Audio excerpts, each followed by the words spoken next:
Salam dan selamat siang untuk kita semua. Pertama-tama yang saya hormati Bapak dosen yang pengasuh mata kuliah ini, yaitu mata kuliah kajian seminar masalah-masalah sosial. Pada kesempatan ini saya akan memaparkan proposal penelitian saya yang berjudul Pengaruh Peralihan Budaya Bertani Tradisional Masyarakat Desa Wewuwa Subsistem ke Modern terhadap peningkatan ekonomi keluarga. Dalam hal ini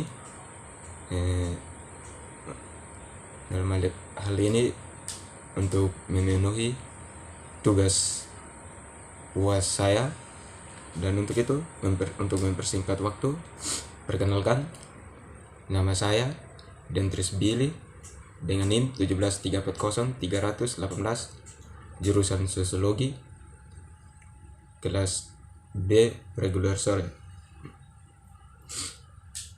Jadi baik, sini saya akan coba menjelaskan pertama, yaitu tentang budaya bertani. Rata-rata di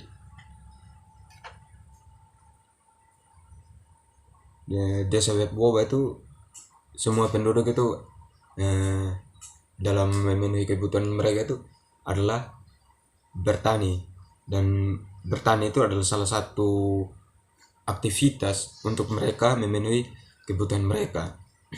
Dan di sisi lain juga budaya bertani ini adalah salah satu warisan yang diwariskan oleh leluhur mereka yang hingga sampai saat ini yang dilestarikan oleh masyarakat di sana.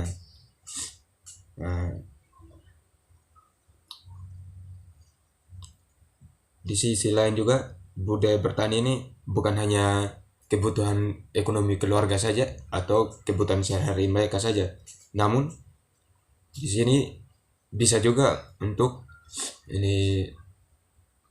bertani merupakan salah satu faktor pendorong bagi mereka untuk meningkatkan untuk menyekolahkan anak, atau mengurangi angka kemiskinan dan kebutuhan mereka seperti kebutuhan jasmani, pangan, prestisenya mereka. Budaya bertani di sini juga menurut mereka adalah sebuah identitas bahwa mereka itu adalah masyarakat di sana rata-ratanya adalah bertani. Nah, di sini awalnya mereka itu bertani itu dengan masih menggunakan sistem tradisional, seperti masih menggunakan cangkul atau alat-alat tradisional, seperti adapun memakai hewan dan tenaga mereka sendiri. Namun di sini saya meneliti bahwa dengan adanya peralihan dari tradisional ke yang lebih modern, karena perubahan zaman sekarang ini mewajibkan atau mengharuskan kita untuk beradaptasi dengan keadaan seperti ini yang serba modern dan serba canggih lah. Jadi itu dengan adanya peralihan seperti ini dapat pekerjaan mereka lebih efisien, lebih efektif, dan itu adalah salah satu faktor juga untuk pendapatan mereka lebih meningkat juga.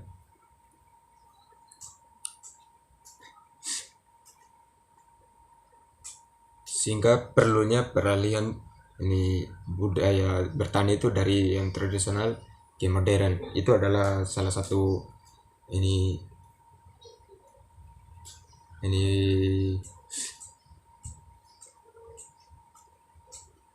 itu fokus utama saya untuk melakukan penelitian ini.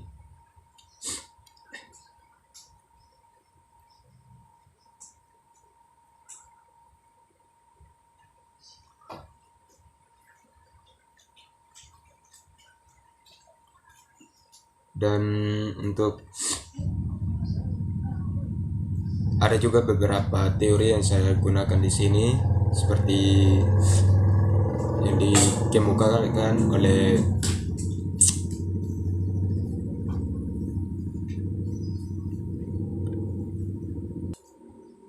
dikemukakan oleh Abraham Maslow pada tahun 1943 dan 1970, teori yaitu teori motivasi,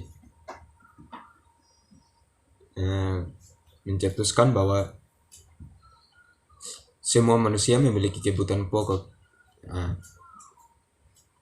dalam 5 tingkatan yang bentuk piramid. Orang memulai dorongan dari 5 tingkat itu, seperti kebutuhan fisiologisnya mereka, seperti contohnya rasa lapar, rasa haus, dan sebagainya. Yaitu itulah yang dimaksud dengan kebutuhan fisiologis. Dan kebutuhan rasa aman, rasa dia itu dengan melakukan aktivitas bertani itu mereka lebih aman dan terbiasa. Seperti itu yang dikatakan oleh teori ini. Yang berikut, kebutuhan akan rasa cinta dan rasa memiliki. Yang dimaksud di sini berafiliasi dengan orang lain, diterima dan memiliki.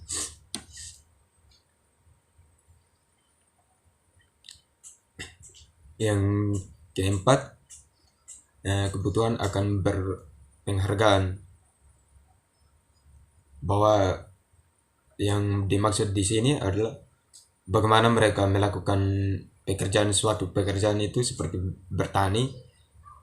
Mereka ingin sekali untuk berprestasi, berkompetisi dengan secara sehat dengan sesama kelompok masyarakat mereka di situ. Yang berikut, kebutuhan aktualisasi diri. Di sini yang dimaksud kebutuhan aktualisasi diri adalah mengetahui dan memahami. Maksudnya mengetahui apa yang mereka kerjakan itu adalah untuk memenuhi kebutuhan mereka sehari-hari, dan memahami mekanisme bagaimana mereka melakukan aktivitas tersebut.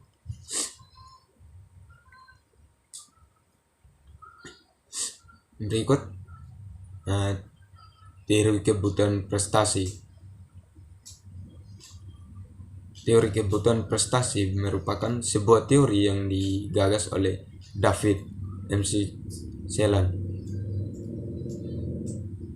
Teori kebutuhan prestasi atau disebut juga dengan kebutuhan pencapaian ialah dorongan untuk melebihi, mencapai standar-standar, berusaha keras untuk menghasilkan.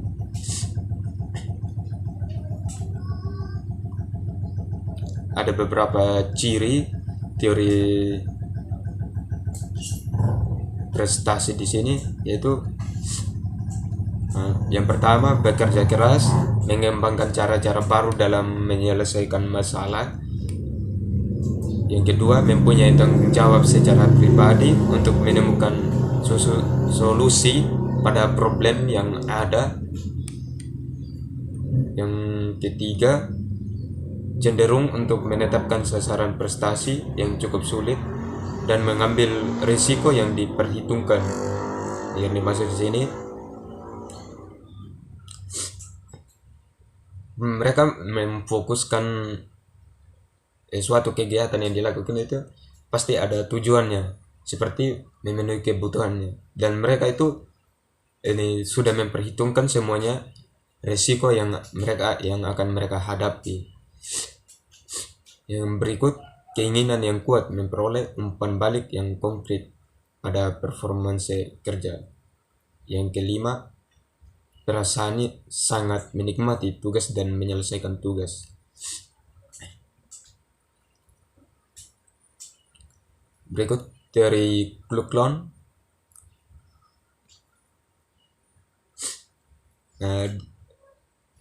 Di sini mengatakan tiap sistem nilai budaya dalam tiap nilai budaya mengandung 5 masalah dasar dalam kehidupan manusia, yaitu masalah yang pertama, masalah hakikat dari manusia. Yang kedua, masalah hakikat dari karya manusia. Yang ketiga, masalah hakikat dari kedudukan manusia dalam ruang waktu. Yang keempat, masalah hakikat dari hubungan manusia dengan sesamanya.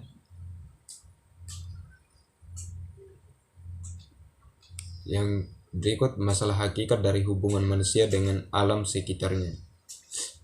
Jadi mungkin itu saja yang bisa saya sampaikan. Mohon maaf jika ada kesalahan dalam penyampaian. Sekian dan terima kasih.